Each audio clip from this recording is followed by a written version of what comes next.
So I believe everyone is in now, came to the security checks, so everybody's now taking their breakfast still. So I would like to welcome everyone here in person at the European Parliament, but also the ones who are joining us from online, from all over Europe, Italy, Germany, Norway, I think, and also Israel.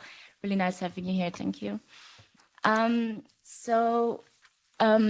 Your moderators of this morning will be my colleague Elisa Baldini. She's the Secretary General of the International Federation of Anthroposophic Medical Associations, IVAA. And me, I'm Adrienne Waltz. I'm the board member of the ETCMA, which is the European Association of Traditional Chinese Medicine, and representing here Eurochem. So Eurochem is actually bringing together different organizations representing patients and also health professionals within CHEM. And our aim is actually of promoting to create health. So we cover a broad range of therapies, so under which the anthroposophic medicine, but also acupuncture, herbal medicine, and traditional medicines. So Eurochem also runs the MEP interest group of integrative medicine and health. And they are working actually collectively to promote inclusion of CHEM as part of the integrative medicine and health in all possible European health policies. So yes, so actually we, I would like to give the word here to Elisa. Thank you very much. Without further ado, I would like to give the floor to Mrs. Ripa, Manuela Ripa, that is hosting this event on behalf of the Interest Group on Integrative Medicine and Health. Mrs. Ripa is a German MEP from the ÖDP party that belongs to the Greens IFA group. She has been a member of the BICA committee, and she's a member of the ENVI committee and SANTE committee, besides being also a member of the ITRE and INTA committees.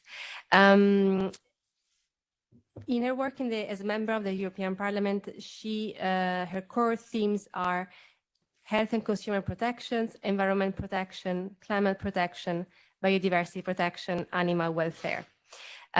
So thank you so much, Mrs. Ripa, for hosting this event, and I'm happy to give you the floor. Thank you.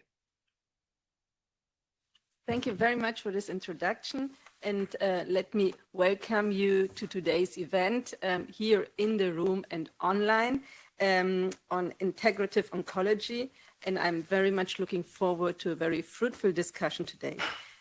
What are the facts that we're facing in Europe?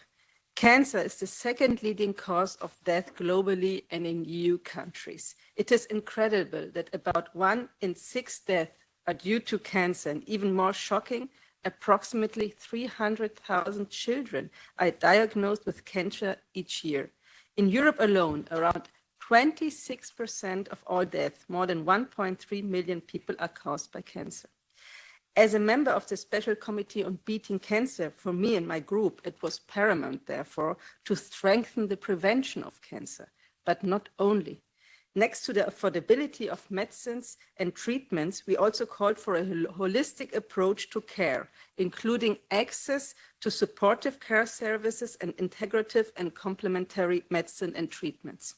In today's event, we would like to explore the added values for patients of various integrative treatments and discuss best practices of integration across Europe. Fortunately, there are cures to heal cancer, like classic treatments options, including chemotherapy, immunotherapy, radiotherapy, and surgery. But next to it, there are also complementary treatment options available. Multiple studies have demonstrated the benefit and potential of integrative cancer care in reducing patient suffering and improving long-term prospects. This is why we need a holistic approach. The numbers prove it. 24 to 45% of cancer patients in Europe use complementary treatments, depending on the cancer type. And this percentage could definitely be higher if these treatments would be more widely available. I want to take this opportunity to thank the Saarländische Krebsliga, a patients' organization from my home region, whose representative, Dr. Zeiss, is with us here today. They, and especially Mrs. de Temple, who is very active in this field, showed me how hyperthermia can help cancer patients. I learned it from personal stories and visited the hyperthermia clinic in Bad Bergzabern in Germany, where they showed me on the spot how much these treatments can help patients. But I also learned that it is very difficult in Germany to get this treatment reimbursed. I was surprised by that, especially as in other EU member states like Italy, Poland, and the Netherlands, it is covered by the health insurance scheme. We will hear later on more about Italy. In Europe, in the 21st century, patients should not be denied access to a beneficial treatment depending on which member states they live in. Patients' health must be at the center of any policy to tackle cancer. Health is a matter of balancing several factors that contribute to human well-being, including physical, mental, and social well-being. The right to health, which is one of the essential EU values, means that everyone should be entitled to receive high-quality treatment, but also to control their own health and body. This means that patients should be active participants in their own care instead of passive recipients. Everyone should be given the possibility to take informed decisions regarding their treatment, no matter in which region or member states they live in. This implies that integrative and complementary methods should be available and affordable for all EU citizens demanding it. And as already mentioned, the fact that so many patients are already deciding to use these types of treatments prove that patients ask for this integrative of conventional and complementary therapies and often choose to use complementary therapies to improve their quality of life. Therefore, we need commitment at European level.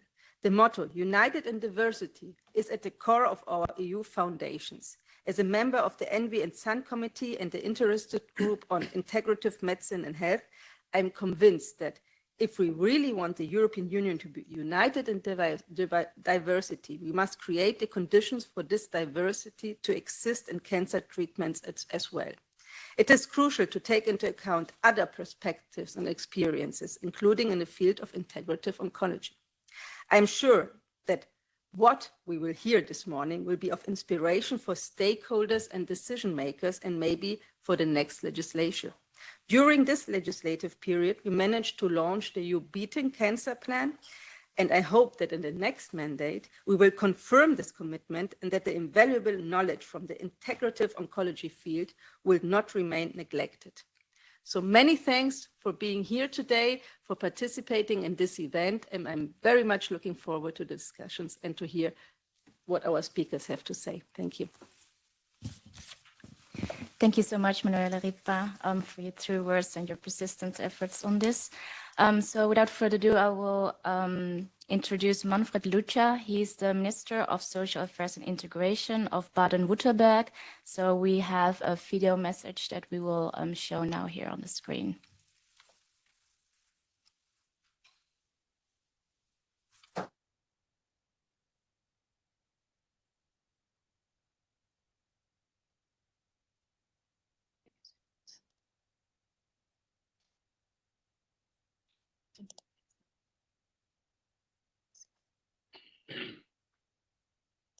Dear Mrs. Ripa, dear Mr. Breitkreuz, ladies and gentlemen, thank you very much for your kind invitation and the opportunity to contribute to the digital welcome address. I'm very pleased that you are dedicated to this event and our time to exchange best practices in the field of integrative medicine on a European level. It is important to learn from each other and to connect with other experts. Patients, and especially tumor patients, want to be able to choose between different therapeutic offers. This is where integrative medicine is of importance. Baden-Württemberg sees and sizes the opportunities integrative medicine provides. We want to drive research forward. In general, we are seeing a growing interest in integrative care. Baden-Württemberg has already responded to this. Complementary medicine is anchored in a Baden-Württemberg's coalition agreement. The land has also provided financial resources stemming from the budget of our strategic dialogue health region Baden-Württemberg. We have used these resources to found the Integrative Medicine Competence Network Baden-Württemberg. Here, different specialist disciplines, practice and research work closely together. Together, they want to develop, introduce and evaluate integrative treatment concepts. And they want to provide best practices. This approach is unique in Germany. The competence network is thus important for more transparency and safety. Our goal is we want to transfer the project's results into standard care. Thank you for your commitment, and I wish you a successful conference.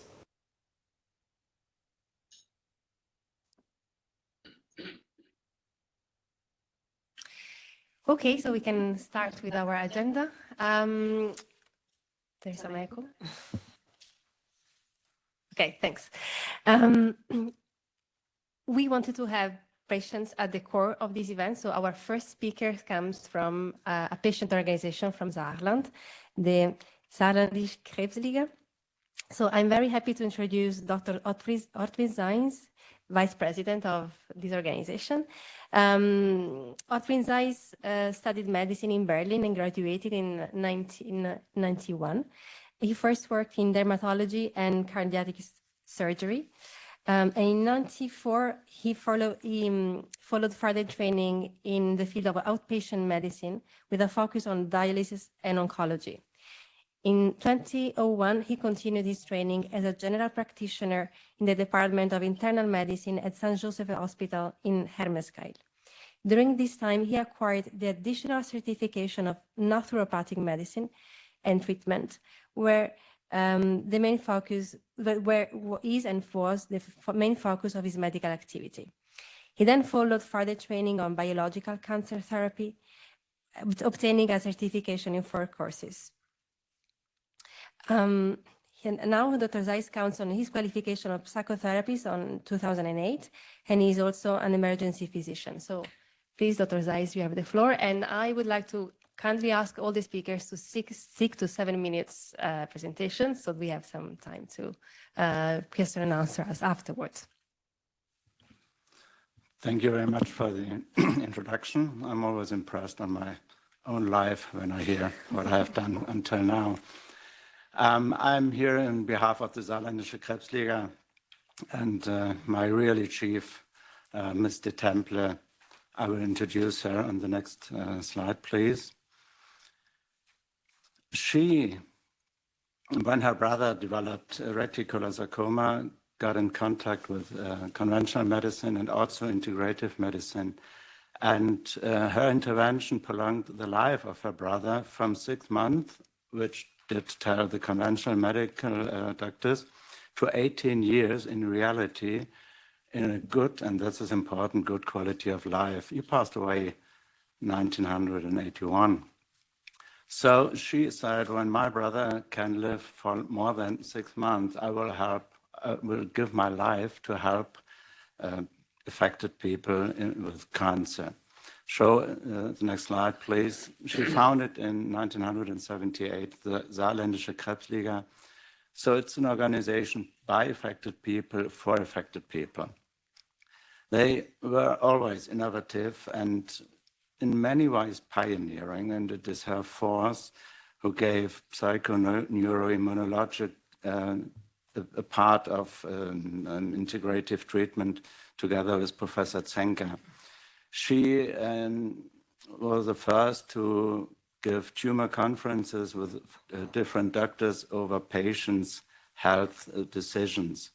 She integrated end-of-life care, and they went to schools to treat also children with a healthy life for themselves, and so on. And there's many more to say, but in 7 minutes, this will be enough. The next slide, please. So, sorry, the focus is always on the quality of life of these affected oncologic patients. And the Saarländische Krebsliga herself does not work with statistics, but we work with human beings. And we want to help those affected and their families, regardless of social backgrounds. So if there is money needed, they will get a little money. If there is every support with other doctors and so on, we give them support to find their way with their oncological cancer disease. So the next slide, please. What does integrative medicine say for the Saarländische Krebsliga?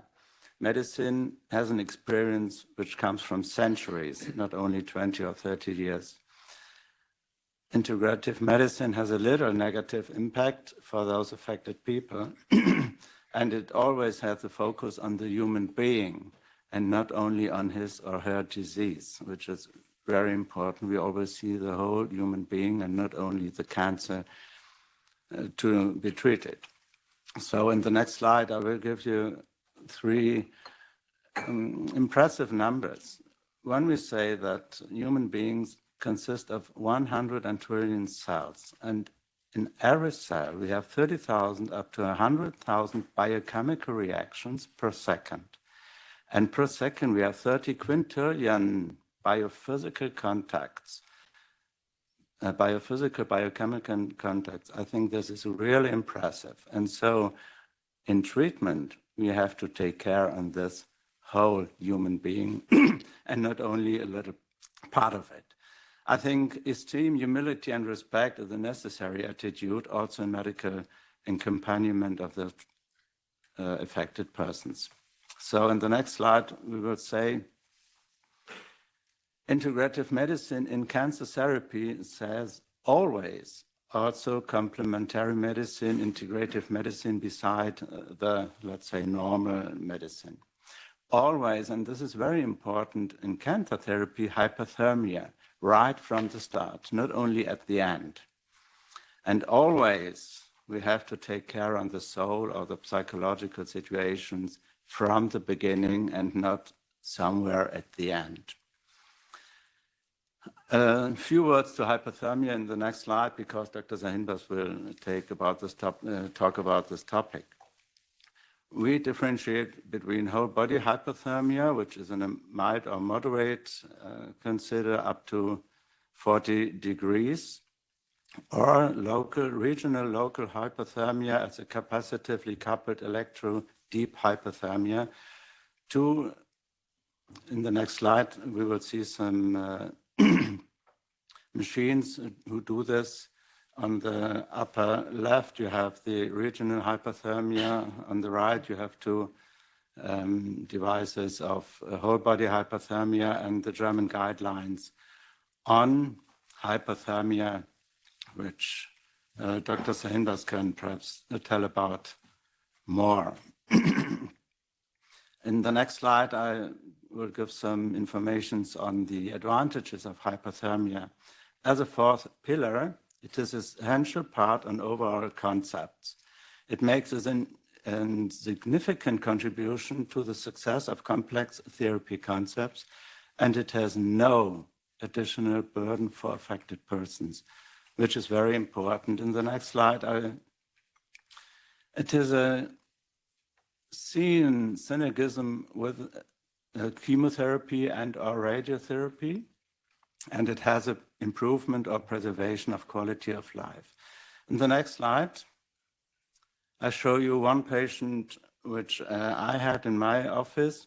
He had a pancreatic cancer, and the survival rate on pancreatic carcinoma is 10 years, about 10% about 5 years, and 8% about 10 years. So most people live a few months only. In the next slide, this patient got surgery, chemotherapy, radiotherapy. He had got, this is a conventional medicine, then he got local hypothermia from the beginning, nutritional supplements from the beginning, and psychotherapy from the beginning, and he is sane. Any cancer anymore. In the next slide, we have some examples of the members of the Cancer League. When a person with a liposarcoma lived 15 years after diagnosis, a patient with lung carcinoma, he had liver metastasis, brain metastasis, kidney metastasis. He had a good quality of life for 8 years until he died, always with the treatment, which I'll show you afterwards. A patient with a glioblastoma lives since 12 years and still is living. Another person with a pancreatic cancer lives since 13 years after diagnosis and is still living. In the next slide, all got conventional, all got conventional or orthodox treatment, all got integrated therapies, hypothermia, and all got psychological support in the community of the Saarland Cancer League. So at the end, next slide, please. And I apologize for the German word Schlussfolgerung, which means conclusion. I forgot to translate. Every human being decides for themselves about their body. Every human being has the right to appropriate therapy, and every human being has the right to financial support from health insurance for the treatment he or she wishes to receive. And in the next slide, I thank you for your attention. I'm in time. Thank you so much, very Dr. much. Zeiss. That's really great. Thank you on the insights on the integrative therapies. So I would like to introduce Dr. Eran Ben-Are. He's the regional ambassador for Europe and the Middle East of the Society of Integrative Oncology. Dr. Ben-Are has a really diverse background in complementary and traditional medicine. So he's specialized in family medicine and has also developed and taught in complementary medicine for an educational program at the University of Maryland in the United States. So currently he's serving as a co-founder and director of the Unit of Complementary and Traditional Medicine at the Department of Family Medicine in Haifa. And he's also the director of the Integrative Oncology program at Haifa and Western Galilee Oncology Service. So he's involved in various research activities, including the Middle East Research Group on Integrative Oncology, as well as the American Society of Clinical Oncology, where he's also in the panel of the guideline developments. So he has various publications on integrative oncology, but also on doctor-patient communication and evidence-based medicine. So it's a great honor to have you here. So I will give the floor to Dr. Ben-Are. Thank you very much for the invitation. I understand that you can hear me clearly. Is it okay? I would speak on behalf of the Executive Board of the Society for Integrative Oncology about the SIO, and maybe open my presentation about presenting integrative medicine and integrative oncology as something that is in the middle, as a mediator of medicine, and we all grow between these two ancient kingdoms of medicine in Egypt and Mesopotamia. That's the birth of medicine worldwide and the creation of the monotheistic religions and the medicine that is associated with them. It is the place where Greek medicine had flourished, from Hippocrates meeting Wang Di, the Yellow Emperor in China, and Charaka and Shushruta, the ancient leaders of Ayurvedic medicine in India. And through this Islamic and Arab impulse between the East and Europe, between East and West, North and South, that's the place where we can meet our patients today.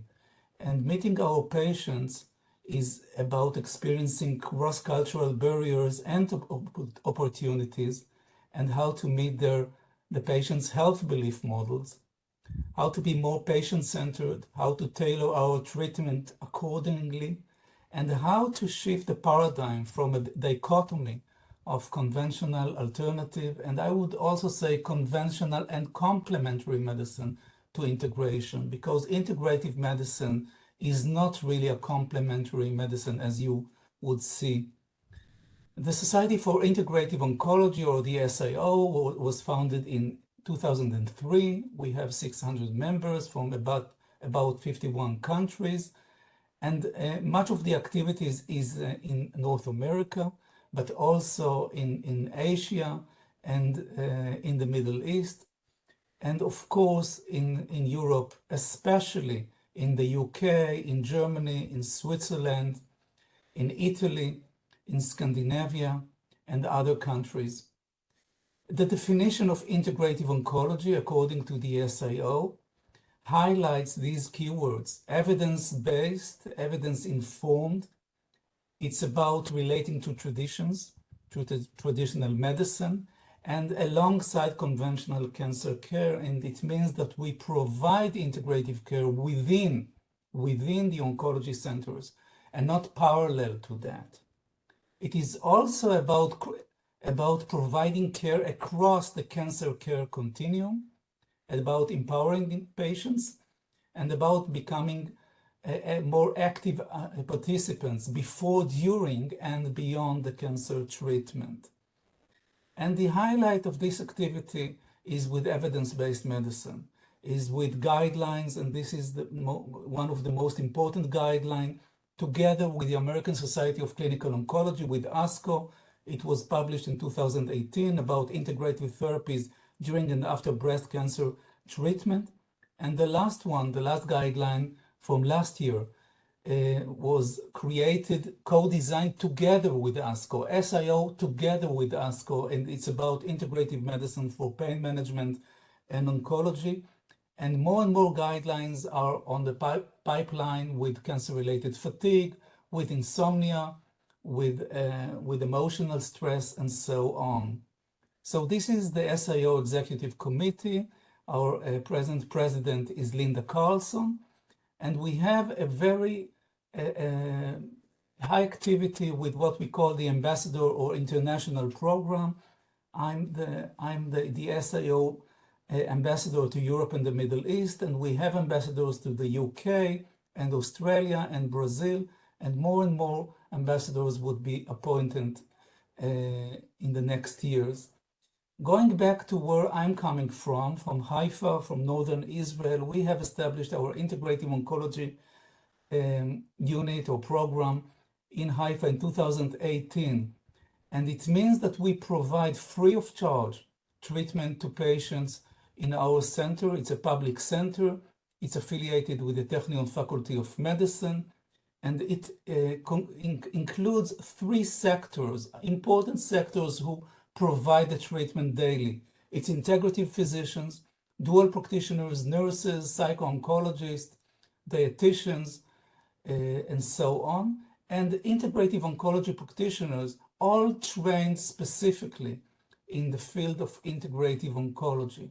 So if this patient, Salma, a real patient, comes to our clinic with advanced breast cancer and has significant side effects, the nurse oncologist, someone from the team, the oncologist, nurse, or psycho-oncologist would be the ones that would refer her to our integrative oncology consultation, provided free of charge within the oncology service area, within the department.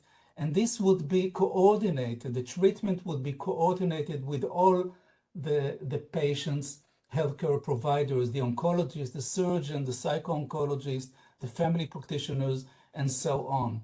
And the treatment would include the bio, psycho, social, spiritual elements, the patient's narrative and her concerns, leading eventually, based on evidence, on research about efficacy and safety, to the highlight, which is an integrative oncology patient-tailored treatment. So when you look at the literature about the efficacy, the effectiveness of this patient-tailored treatment with patients with a highly that receive treatment every week compared to other patients, you can see that it is about alleviating anxiety and depression. It's about insomnia treatment. It's about pain and fatigue. And you can see here the data from the leading German journals in oncology, the Journal of Cancer Research and Clinical Oncology, the data with patients receiving integrative care. It could be acupuncture, manual movement therapies, herbal medicine, mind, body, and anthroposophic medicine, alleviation of pain in localized disease and advanced disease. And finally, you can see that the efficacy is also can be established in randomized controlled trials, like the one we have published in cancer about the impact of acupuncture alleviating chemotherapy-induced peripheral neuropathy. So it's not only limited to quality of life improvement. It has also ramifications about the adherence to the chemotherapy protocol, and we have shown that specific chemotherapy protocols can be benefited. The adherence of patients to the chemotherapy protocol is higher when these patients receive an integrative continuity of care. And you can also see that in specific groups like patients with gynecological oncology malignancies, mainly ovarian and endometrial cancer, this continuity of integrative care is also associated with survival. This is Kaplan-Meier survival curves. And it also has economic impact. Here, in this case, less emergency room visits in this group receiving optimal integrative treatment. It's not easy to do an integrative process, to implement that in the heart of conventional medicine or oncology.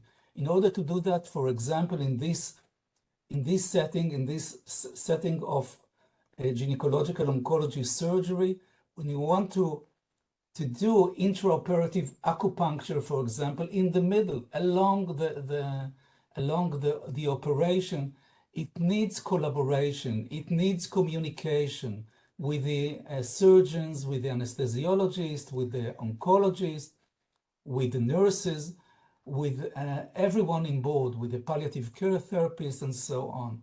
But it is feasible, and this is from... Sorry, may I ask you to come to a conclusion, please? Yeah, of course. Thank you so much. So it is feasible, and it has also an impact on objective parameters along the treatment. This is also important in terms of reframing patients' expectations, and these are important in the context of cross-cultural medicine. And you can see here an article about safety concerns and how integrative medicine can bring together these concepts. We did it also in Europe with the refugee crisis, with meetings in Berlin, published in this literature. And medical education is the way to eventually collaborate. And you can see here an IVAA-supported meeting in 2019 with these countries involved, and everyone here are conducting collaborative research. So in conclusion, in order to induce integration, it's about bringing in the integrative practitioner, physician, nurse into the conventional team in a medical education process that would lead to better treatment of our patients. So this is where I'm coming from, and this is maybe where we can go to this path of integration. And I thank you for your listening.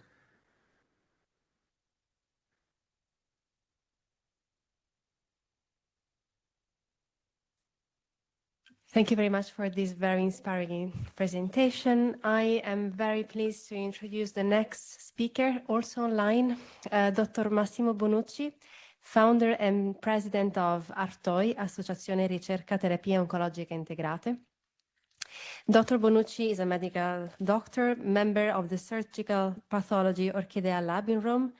He's a member of the International Academy of Pathology Italian Division, and he focused his work on breast cancer, brain cancer, and colon cancer. He introduced and developed integrative medicine in Italy, and he works in the Villa Benedetta Tiberia Hospital, Villa Anna Maria Hospitals in Rome. He's the director to project Integrative Oncology at the Sant'Andrea University Hospital in Rome. He is director and professor of the Universalus University Consortium in Rome for the Master in Integrative Oncology and Postgraduate Program. He's co-director of Master in Integrative Oncology at Sapienza University.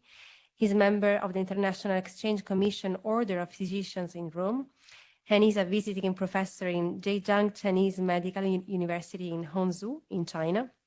He's a member of this SIO for many years, and he's also co-chair of the SIO Global Task Force. Please, Massimo Bonucci, the floor is yours. Yeah, good morning. Good morning, everyone. I would like to thank inviting me to speak about integrative oncology. I have welcome. Okay, I am a president of ARTOI. What is ARTOI? ARTOI is one of the organization in Italy. I have no. Okay, I have no. Sorry. Okay. But I have your or you change my sorry. Okay. Give me the possibility to okay, thank you very much. Sorry, and Artoi is one of the best the association that work about the integrative oncology. I have no, sorry, but I have no possibility to go away with my slide. Sorry. Because I think we are managing your slides from here, so you can just say next slides when we need to change the slides. Because I have no possibility to go away from me directly, away, because I have no possibility to change. Do you want to share the slides yourself? Yeah, Massimo? for me, okay. Directly, if you want.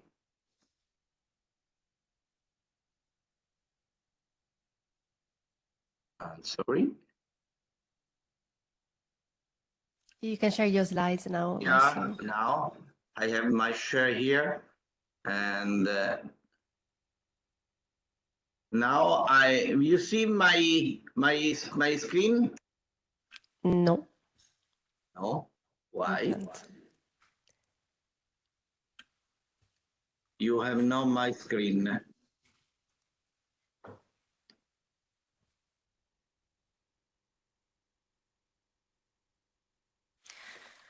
Would it be okay for you if we share your slides, because then everybody in the room could also see them? Do you see my screen now or not? No, we don't see your screen, but we can show them for you. Okay. Okay.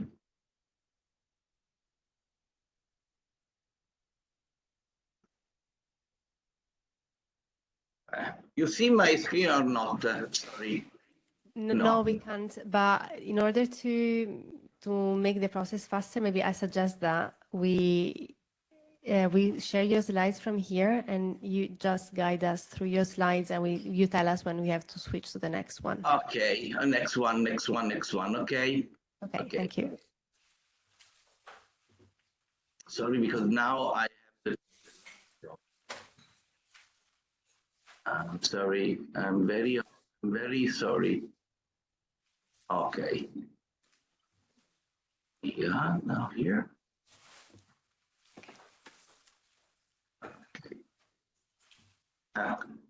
Okay. Next. Next. I'm sorry. And okay. Next encore. Next. And next, the Artoi is why Artoi is integrative oncology in Italy is an association to promote the research into integrative oncology of level care in research training and prevention. Next, we do the university course in a big university, and next we have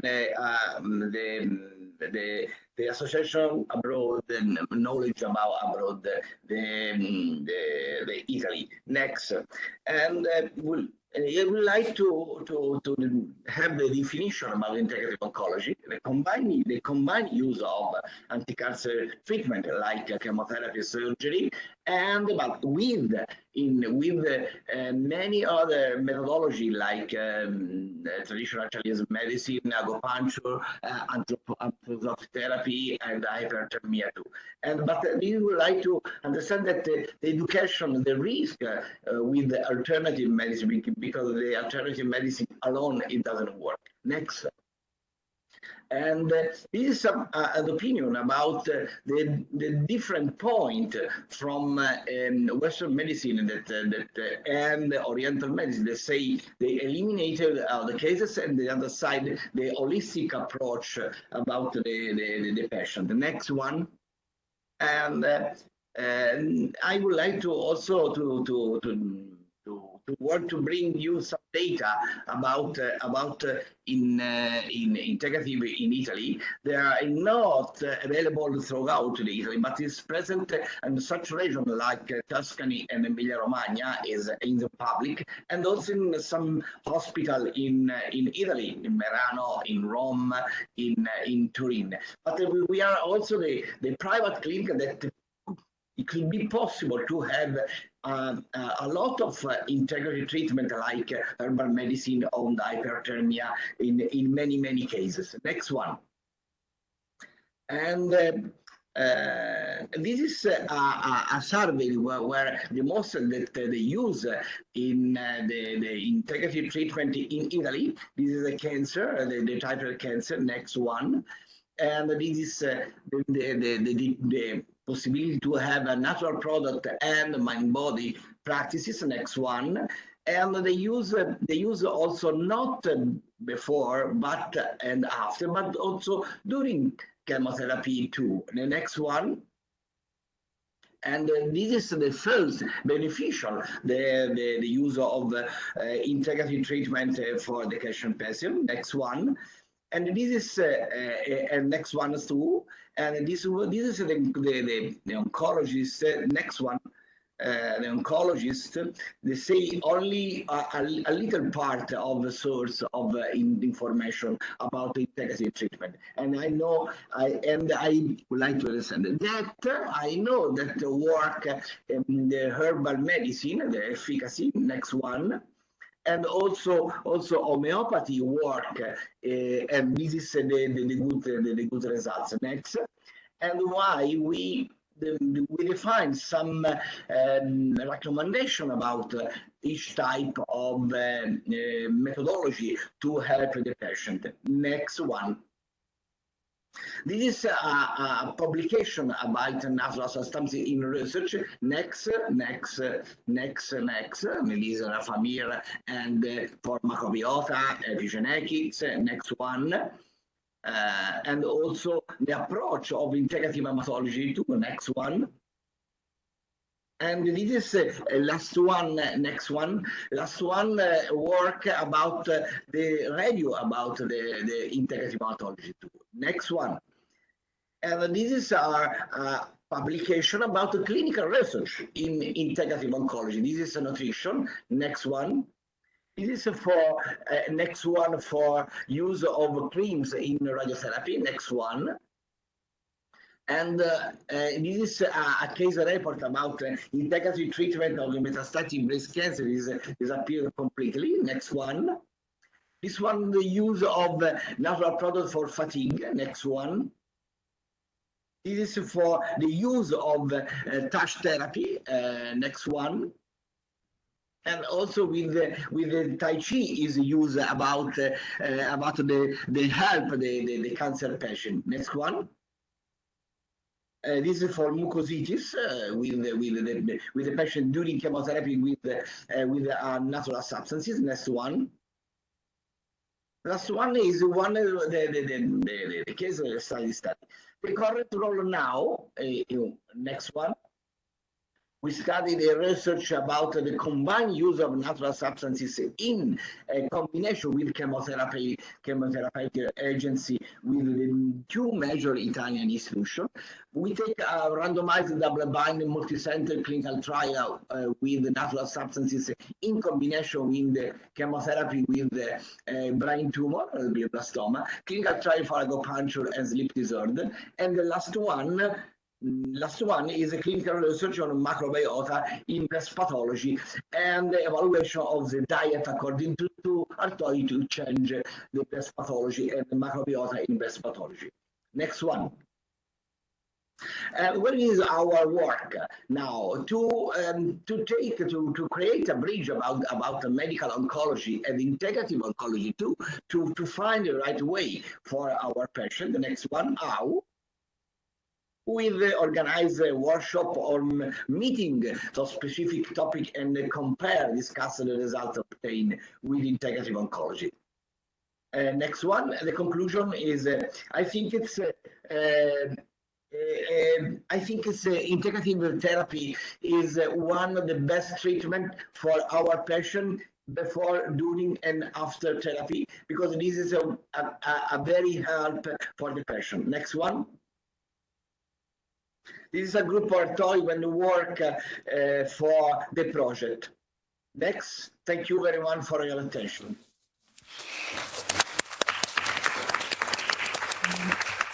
Thank you so much, Dr. Vanucci, for your fast-forward presentation. So I would like to continue with Dr. Hüseyin Sahinbas.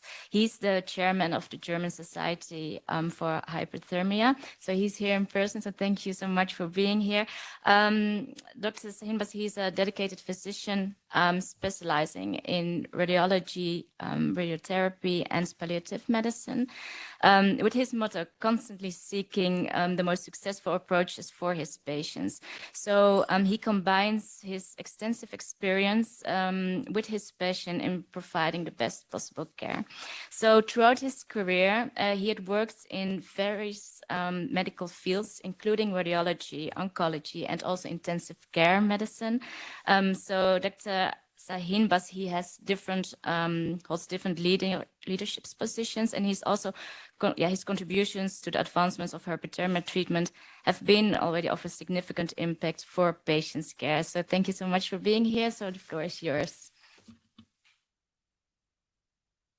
Thank you for your invitation. So I have 7 minutes time. Ortwin shows a few slides about hyperthermia devices or options. Can I show you a signal then to say next one? So please, the next one. The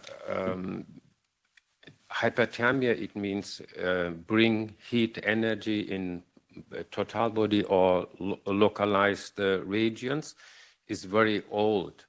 And in Germany, it's existing more than 40 years. The German Hyperthermia Society was founded 1996. 2004, we had an international consensus meeting in Japan and tried to find a definition for hyperthermia. Hyperthermia is like chemotherapy. We have different options. Everybody's talking about the oncological treatment of chemo drugs, but nobody knows what this means. More or less, it's the same problem with hyperthermia. We have more than 22, 24 different forms of hyperthermia. And in this consensus meeting, we tried to make a protocol which is available for around the world. We have German hyperthermia societies, we have European hyperthermia societies. I was several times in Italy, in Israel, in USA, and we have international worldwide hyperthermia congresses, so that each of us is talking about the same things. We define that we can help the body to develop again fever. Fever is natural phenomenon. It's developed during the past million years as to fight against different diseases. So we can help the body to develop again normal reaction with highly temperature. So we can help the body with some drugs, for example, mistletoe. With the injection of mistletoe, we can help the body that he can produce his own temperature to increase the efficacy of the immune system. The chronic disease patient, of course, including cancer patient, are not able to show a normal reaction after, for example, infection. And in this case, we are using medical devices. So we can say we have the options to treat the total body, or in case of cancer, the region of interest. It can be brain, it can be any other organs. The total body hyperthermia is also in different forms available, like normal fever between 38 and 40 centigrades, or in case of advanced cancer situation, it can be increased up to 42 centigrades, like in the intensive care unit.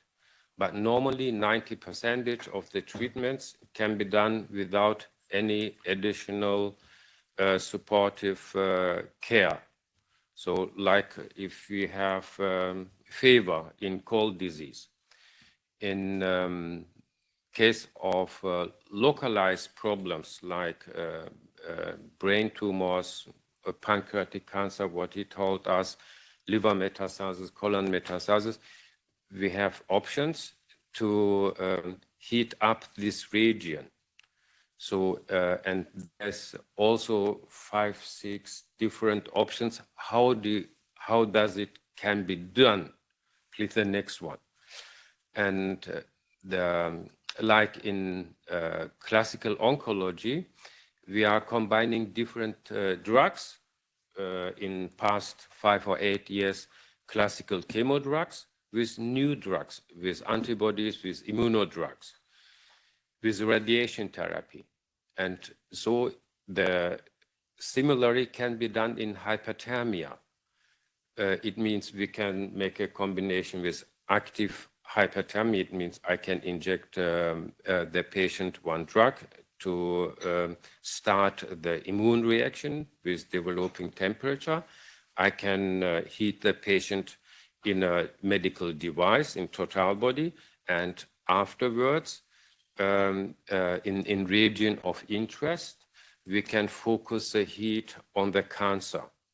So this is our different options of hyperthermia. We have more than 46,000 publications. If you ask in PubMed or some similarities, you will find more than 50,000 publications about hyperthermia, and more than 20,000 hyperthermia with cancer. So we have enough sciences, enough publications, enough knowledge, but we have problem to bring it to the first line treatments. We know how does it work. We know how the chemo drugs can get more effective under temperature. We know how the radiation therapy can get more efficacy with hyperthermia. Please, the next one. We know with the combination with the new immunodrugs, this slide shows the efficacy of the radiation and local hyperthermia. It means we have the same result with the hyperthermia by using the 50% of the radiation dosage. Or it means we can double the efficacy. I'm sorry, we can double the efficacy of the radiation if we can do it as a combination. These are few studies which shows definitely the benefit from the combination of radiotherapy. The next one, please. Similarly with chemo drugs. We have a lot of randomized phase 3 studies in combination with hyperthermia, in combination with chemo and hyperthermia, or in combination radiation and hyperthermia. So the next one, the hyperthermia is not an alternative medicine. And I believe I'm on the way since 1998 with hyperthermia, and I'm really a radiation oncologist. So I know the guidelines in classical medical oncology with hardcore medicine, radiation and chemo and radiation. But I see in some cases we have not so good success. In the past 30 years, didn't change anything, like in brain tumors, like in pancreas cancer. We have very good results with the immunodrugs in some cases, in systemic cancer entities like leukemia, lymphoma, kidney cancer, skin cancer with the new immunodrugs. But in some cases, we have no chance. Nothing changed in the past 30, 40 years. The advantage of the hyperthermia can help to have much more success. So it should be and it can be integrated directly from the beginning in some cases where we have enough randomized phase 3 studies directly, not on the end of the disease and not only as standing alone. So this is an example how it can be combined in the same time. It is a very intensive time for the patient, but very important time. It helps to survive the cancer disease. Please, the next one. Of course, favor, 60 seconds, can be used, hyperthermia can be used in other chronic disease. This is a randomized phase 3 study on depression. So it can be used in a pain patient, in palliative care. The next one, please. So summarize is, it is a natural reaction. We have the medical technical devices. It's easy to handle. It has nearly no real side effects. We are teaching medical staff, nurses and doctors. We are teaching in German Hyperthermia Society and certificating our colleagues that they can start with a high level on knowledge with hyperthermia. But we have a problem. Nobody of the politicians or from the insurance knows about it. And we have no idea how we can go and have more success and make it public. I believe the hyperthermia needs his own department for hyperthermia, included in a university. Maybe here in Brussels, maybe in Germany, wherever. We have to have an address for the politicians, for the insurance, for the patients. And we can collect all the data and can help our colleagues and patients. What is the best way? Thank you so much.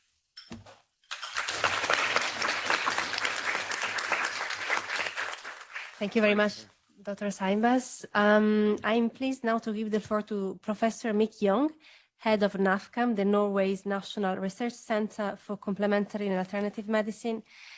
She's also professor in health services research at the Arctic University of Norway and a lecturer in the public health at Mitt-Sweden University, Sandwall in Sweden. She got her master's degree in medical biology in 1993 in the Netherlands, where she also got her PhD in medicine in 1997. After she moved to Sweden and to Norway in 2020. Her particular interests include supportive care in cancer with specific focus on wilderness therapy, in addition to other CAM modalities and self-help techniques. Thank you very much. Mrs. Young, the floor is yours. Thank you so much. Good morning to you all. Just shortly state that I have no conflicts related to this presentation. So I am the director of NAFCAM, Norway's National Research Center in Complementary and Alternative Medicine. And we are the only national research center on CAM in Europe. So that means we are financed by the Norwegian Directorate of Health, so by the Ministry of Health. And our center has 3 assignments.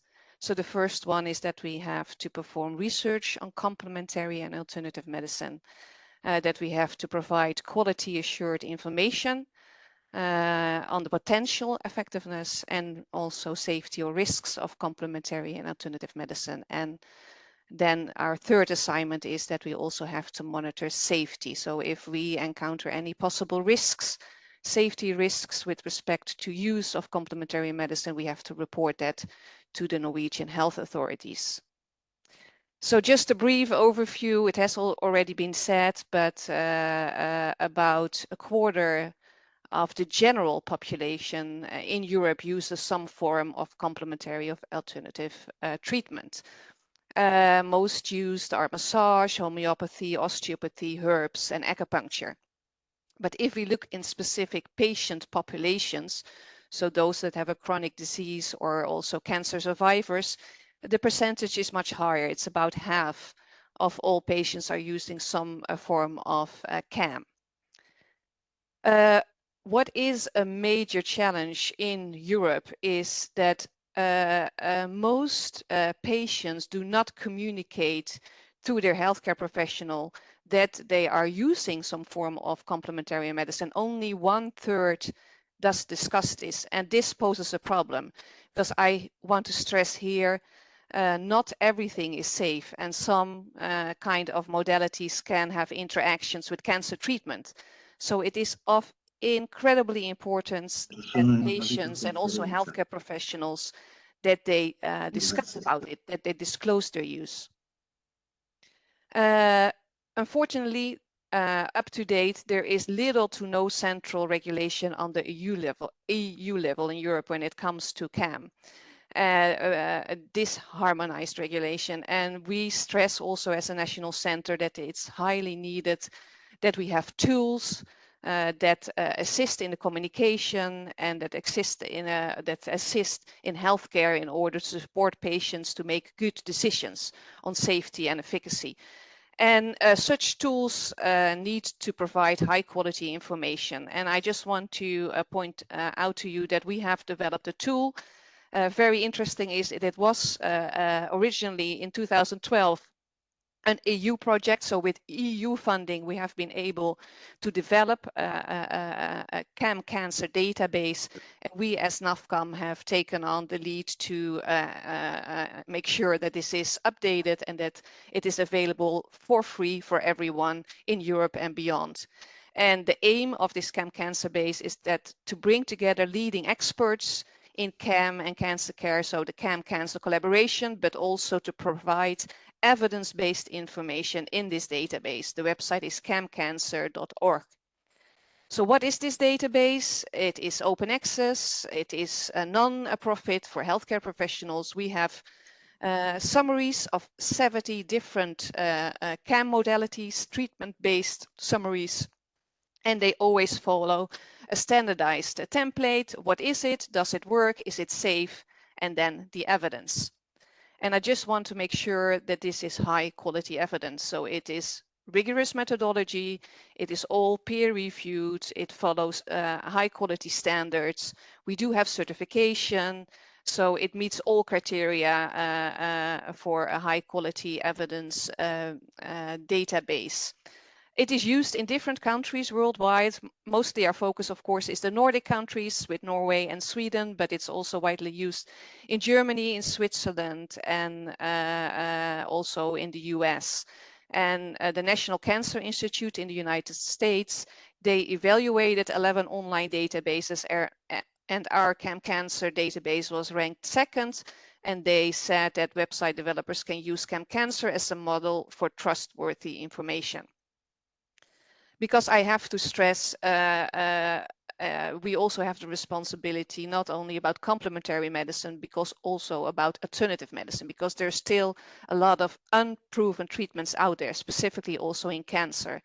And we do not want patients to have false hope. I think hope is always good, but they should not get false promises. So therefore, I want to stress out the importance of evidence-based medicine.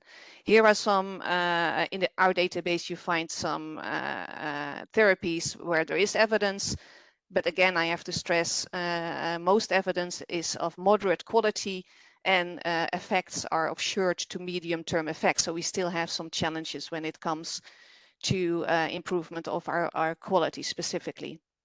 I want to end by saying that we think that CamCancer is an important tool, an important pathway to impact for patients, healthcare professionals, and we really see that we need to collaborate as much as possible with other organizations in order to make this information available. Just want to end saying that this information is used in Oncopedia, the portal of the DGO in Germany, also in other German-speaking European countries, in Norway, of course, and we have different contexts that they are using our information in Denmark, in Sweden, and also in Belgium. Thank you so much for your attention.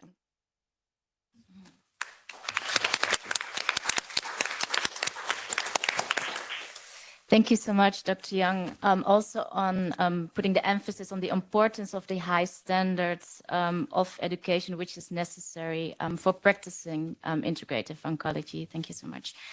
So I'm very pleased now to introduce to you Dr. Elio Rossi.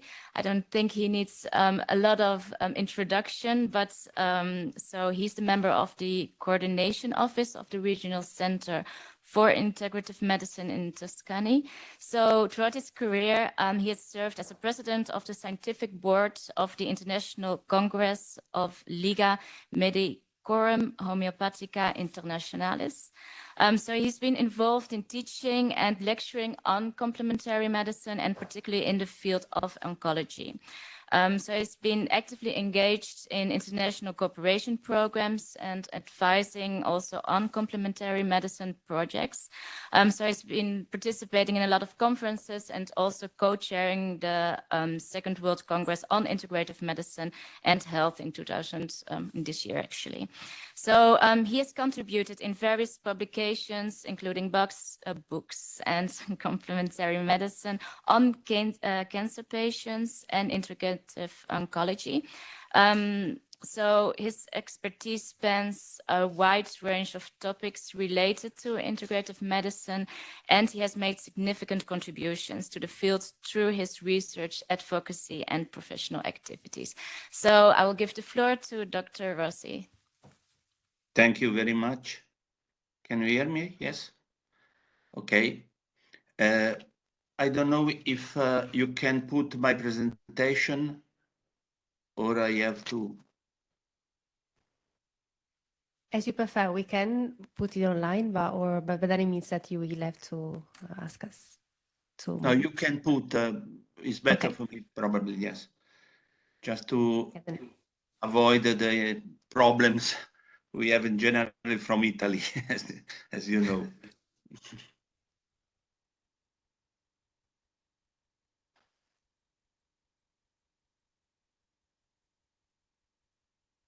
But if you want, I try by myself. Yeah, but maybe you can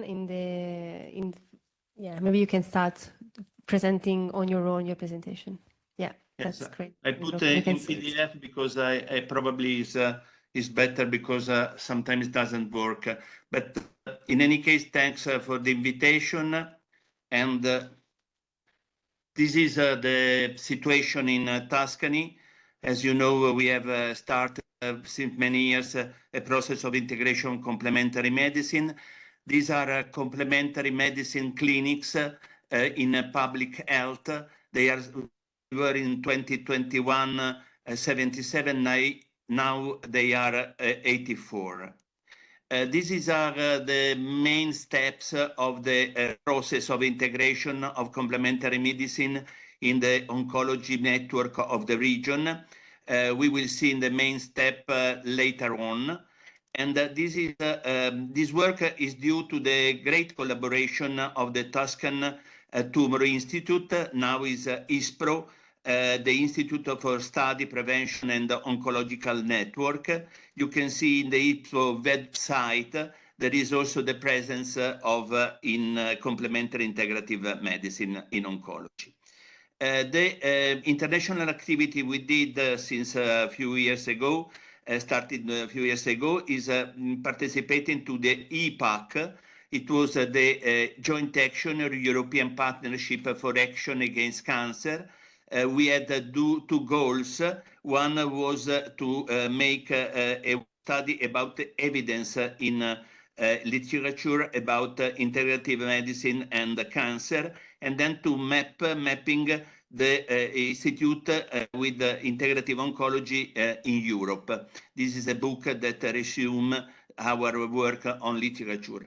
And this is the organizer and the lead of the joint action APAC. These are the result of our study. And you can see that we send a questionnaire to more than 200 centers in Europe, and we find that about 20% of them providing integrative oncology service. These are the therapy most used in the centers. You see there is acupuncture, homeopathy, herbal medicine, and anthroposophy, but the main practice were what we call the mind and body, mindfulness, etc., so-called biodiscipline in Italy. This is the participation to the Quality Insurance Scheme Development Group promoted by the European Commission Initiative on Breast Cancer and managed by JRC in Italy. And this is the manual in which is stated that breast cancer service must have a written policy to ask patients about and to discuss the use of integrative medicine. And this is the memorandum of understanding we signed as Tuscany region for an international collaboration for integrative medicine with the Memory Sloan Kettering Cancer Center of New York. And the goal are research project and collaboration for research project, training and education. One of the first collaboration was to design a study which were founded in 2018. Then they stopped for pandemic block, but we founded as a region, Tuscany region, 3 projects. The first is about the ChemoChim project, about chemo brain. I mean, the impairment, cognitive impairment due to, generally due to anti-cancer treatment, and to use acupuncture, homeopathy, and rehabilitation, cognitive rehabilitation exercise. The other 2 about cannabis indica for aromatase-related articular pain, and the efficacy of acupuncture in radiotherapy-related fatigue. They are in course of working. Then the last important achievements is the publication of PDTA, which means diagnostic, therapeutic, and care pathways, a sort of guidelines about breast cancer, including in complementary medicine. And the second is integrative medicine oncology.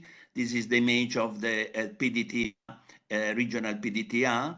and some example of what is included, the possibility to have a visit without paying a visit of integrative oncology, participating to the multidisciplinary oncology group, and to have also access to radiotherapy center. Just a few examples. This is the last one, integrated medicine for cancer patient, and this is the image. In yellow, you see the oncologists who participate to the group of work on this. This is the content of the guideline of the PDTA, and is just an example of radiotherapy. You see the table in which there is the role of acupuncture, phytotherapy, and homeopathy to prevent radiodermitis and other adverse effects of radiotherapy. This is a table, a general table, in which is connected, every symptom is connected with a possibility of treatment. Well, few words about the mode of operation of the integrative oncology outpatient clinic.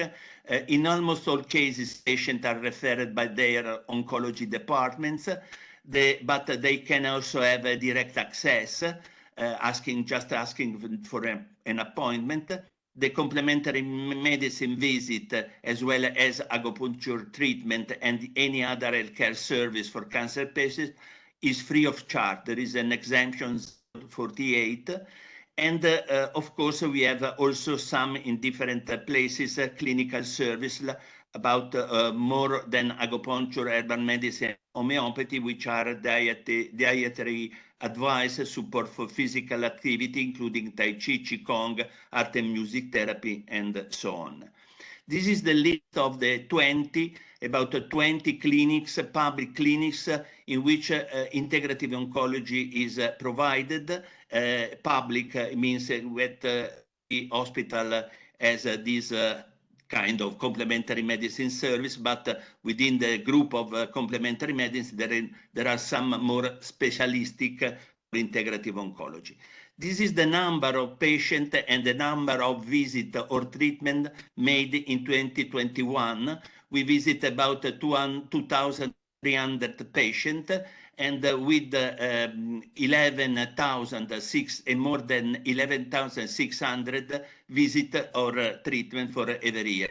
We have just concluded the survey of the 2022 year, and we have more or less the same result. And finally, this is showcase, is a publication, is a showcase of a good cancer practice presented to the Commission, the European Commission, the European Parliament, about EURIGA, which is a network of European regions, in which they present their innovation in 2021. And you see that Tuscany, you can show as an innovation in that year, the policy of integration of complementary medicine in integrative oncology. Thank you for your attention. Thanks a lot.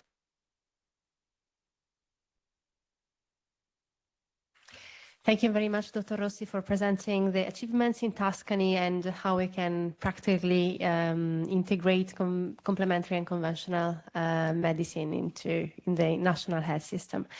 Now from Tuscany, we pass to Baden-Württemberg. Dr. Thomas Breitkreuz, spokesperson from the Competence Network on Integrative Medicine in Baden-Württemberg, is presenting them the integration model in this region. Yes, hello. Thank you for the invitation. I just start to speak about a collaboration of hospitals who do integrative oncology, included mostly into cancer centers. It's the KIM, the Competence Network of Integrative Medicine Baden-Württemberg. And I'm very happy that Minister Lucha, who gave the video message at the beginning of this session, he is our, he really protects this. He is doing the patronage for us. And the network, the Competence Network, was founded in late 2017.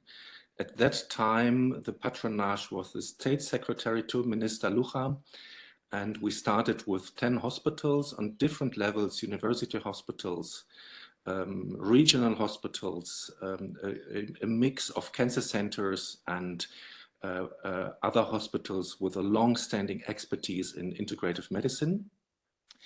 They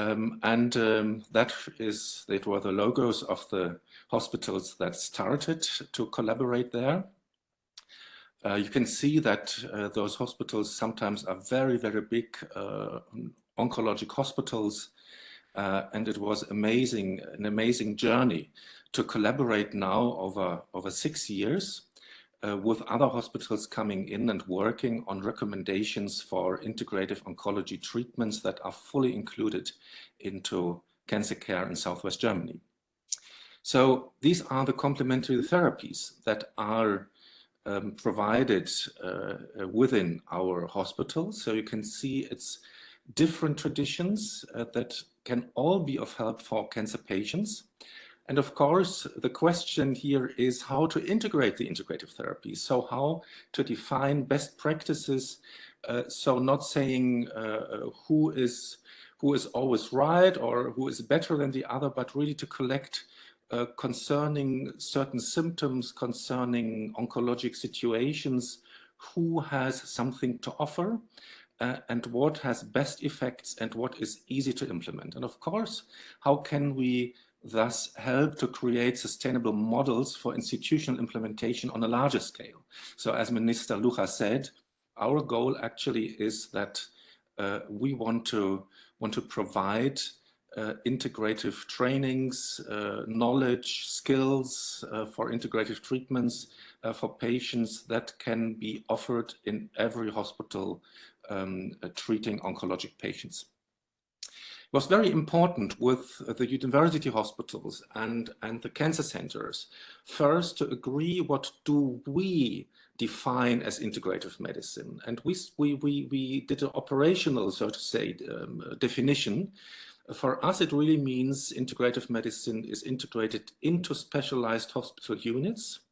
It's a meaningful combination of conventional and complementary methods. So really looking what does the patient need, that's the criterion. It follows the patient needs and symptoms and is delivered in a patient-centered approach in interdisciplinary teams and always led by medical doctors with a double competence. So they are trained, for example, in internal medicine or oncology, and they are trained in at least one tradition of complementary medicine. And we work on a scientific basis with all 3 pillars of evidence-based medicine. So not just external evidence with studies, with internal evidence and patient values that are included as well. So if you look at this, you can see there are much more hospitals now. One can say these are many, many hospitals with the top range of Baden-Württemberg hospitals. So we had a significant growth over the last 6 years. Nowadays, we have 19 hospitals and outpatient centers in Southwest Germany, 2 academic research centers. The minister himself does the patronage now. We are very grateful for that. If you look at the structure of the hospital, you have university hospitals, teaching hospitals, general hospitals. If you look at the structure of the cancer care provided in the hospitals, you can see there are 2 CCCs, so-called comprehensive cancer centers. This is the highest level in Germany. There are only 12 hospitals in all Germany. 2 of them are in Baden-Württemberg, and they are members. We have 12 cancer centers and 3 specialized hospitals for integrative oncology. And we collaborate with a research group and received a substantial funding from the Baden-Württemberg government. The latest hospital coming in is the Stuttgart Cancer Centers, 3 big hospitals. Just last week, they decided to join the KIM, and that shows somehow where we are standing now. So there are 14 organ centers, more than 11,000 cancer patients per year. All tumor boards now can provide integrative treatment recommendation, and there is a specialized integrative tumor board for specific integrative treatment recommendations within the Stuttgart Cancer Centers. And you can see the colleague, Julia Gottfried, who is leading this center now, the integrative center within the SCC, the Stuttgart Cancer Center. The structure of our network is not too complicated. We have a steering group, we have the members. Members are hospitals, so the members are not just, let's say, integrative practitioners or working groups, but to be a member of the KIM, the directors of the hospital, they have to apply that their hospital can be a member. Then we have the working groups. In green, medical, the doctors group, the nurses groups. For oncology, we have an infectiology working group. They all work on best practice recommendations. We have a methodology team with the research units, and we have an expert pool for training, for counseling, for job shadowing. That's very important, and there it's important to be near to each other, to learn from each other. The identification and promotion of best practices always starts with a symptom-oriented approach. So we do not give, let's say, just for breast cancer stage 3 a recommendation, but the recommendations follow the symptoms. For example, cancer fatigue, or chemotherapy-induced polyneuropathy, or loss of appetite, loss of weight. Yeah, so we focus on symptoms for different cancers. And then when we identify the best practices from different traditions, we look for effectiveness, we look for training needs. Why? Because we want to provide something that is easy to implement. Our goal is not basic research, but promoting implementation in new hospitals. And that's why we look at costs and time as well, and we look at feasibility. So do you need special rooms, special methodologies? And we always, of course, we combine our internal recommendations with external evidence and the assessment of side effects and interaction. You all know the pyramid of external evidence, the pyramid that you can see on the left-hand side. Of course, when we deal with experiences in hospitals, even if they are large-scale teaching hospitals, university hospitals, internal evidence can have different levels as well. And so a single experience of one doctor or one person, that's very weak. If you collect experiences of teams in hospitals, large units, if you then go to multi-center team expertise, then you use standardized criteria. We did an iterative Delphi process to identify best practices and had an interdisciplinary assessment. So we are confident that the treatment recommendations based mostly on internal evidence, and then after that combining with external evidence, that we can reach a high standard of internal evidence as well. So experience is not something weak. Experience is something very meaningful. That's in German, sorry for that. So now we have all these practice recommendations. May I ask you to come to a conclusion, please? Yes, yeah. Thank you. So what we do is that in the end, we provide starter kits, yeah, for new hospitals.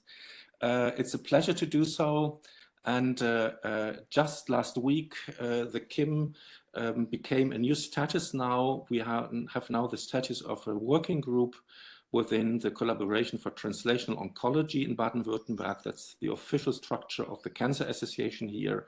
So we can say that for our journey over 6 years now, we had a very, very interesting process full of learnings for us how to work for full integration into cancer centers. Thank you for your attention.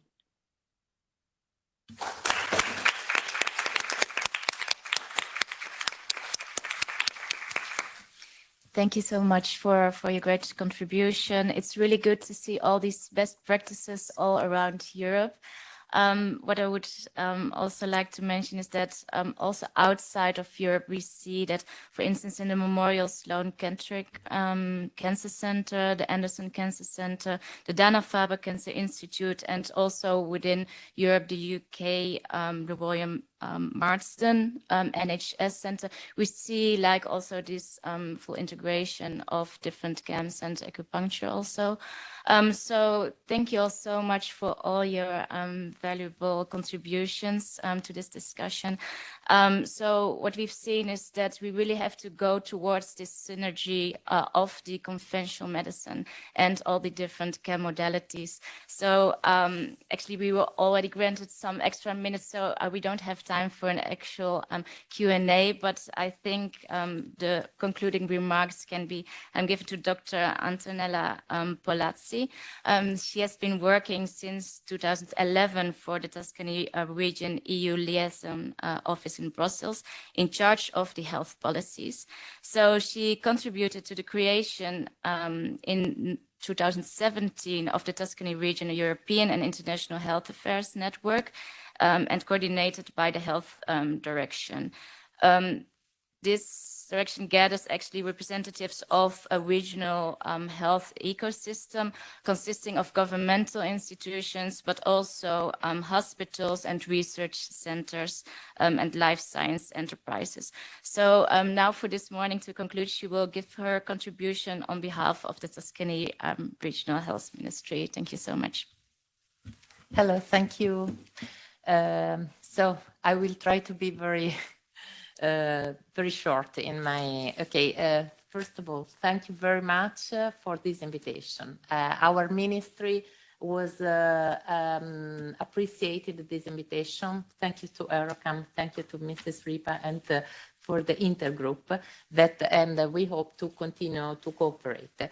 As you know, I don't want to repeat because Elio, my colleague Elio Rossi already gave a background of this, okay? I would like only to tell you if we can circulate the best practice from Eurega network, because there is all the description in English of our activities with the link. It could be useful just to resume today. Okay, it's okay.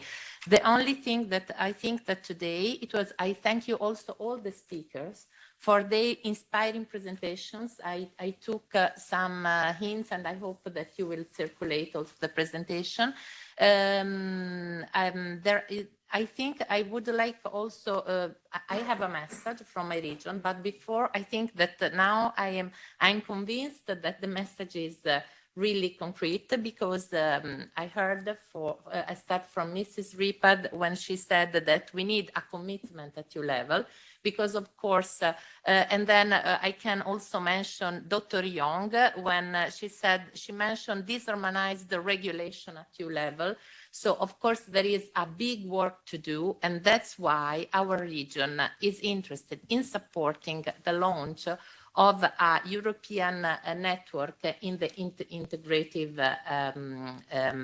integrative oncology, because oncology is one of the focus of the areas of our complementary medicine. So it would be, I think, very interesting to even, Dr. Sahinbas. It's quite difficult to pronounce, mention, for example, the hypothermia, that is a treatment that can be complementary to the classic treatment that can help.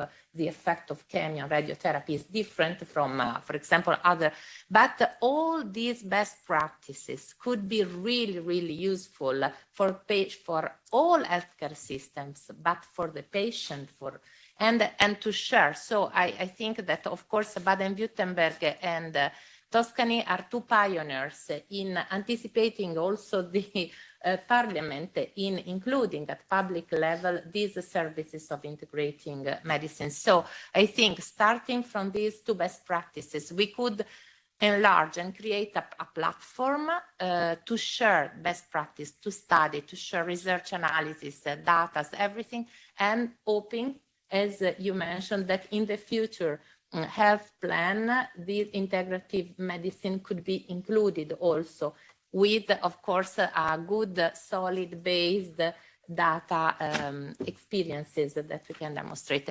So this was the main message. I don't add anything because I think it's all. I don't know if I forget some. There was a lot of inspiring points, and of course I try to pass to our ministry the message. So thank you very much for this invitation.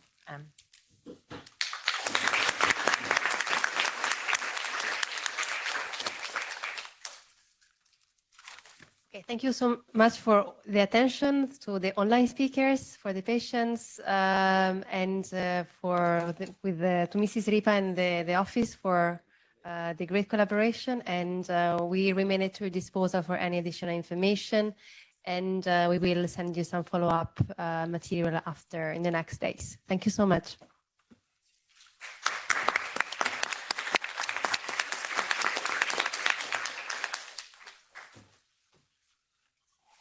So for the ones here, please have your breakfast still. It will be here for another 15 minutes. So.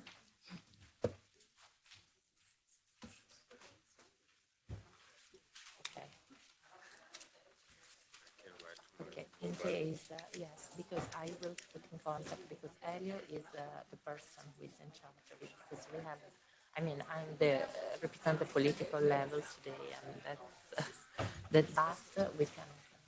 Thank you so much. So I didn't introduce you. No, thank you very much. I'm sorry. I was really busy yesterday. I had meetings until late night, and I learned that very